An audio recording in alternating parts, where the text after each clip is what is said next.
Make bedtimes the best times with Bookosmia's Goodnight Stories. For kids, by kids.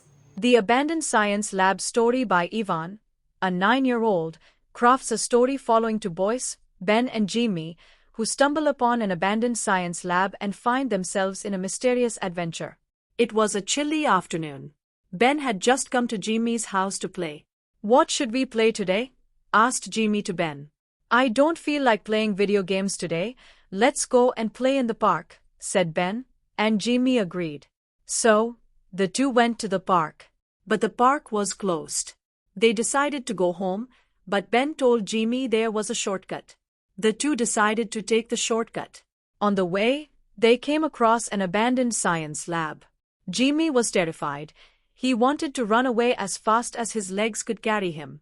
But Ben stopped him and told him excitedly, "Let's go inside."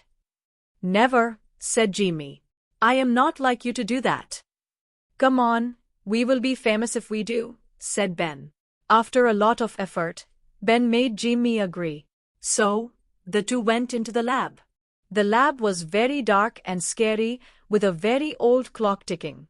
The friends walked slowly.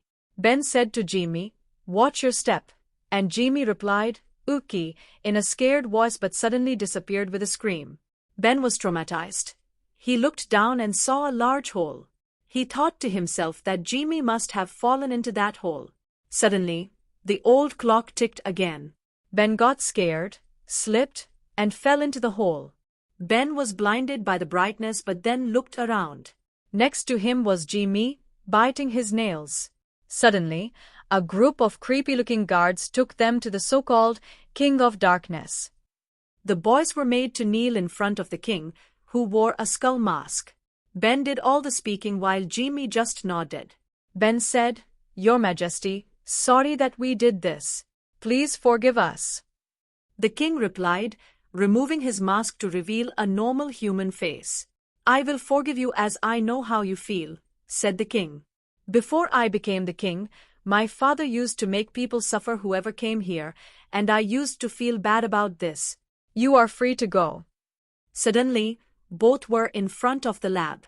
Ben and Jimmy were about to run away, but Ben heard someone saying, "Wake up, Ben, you are going to be late for school." Ben woke up. It was all just a dream. He looked up at his mom and smiled to himself.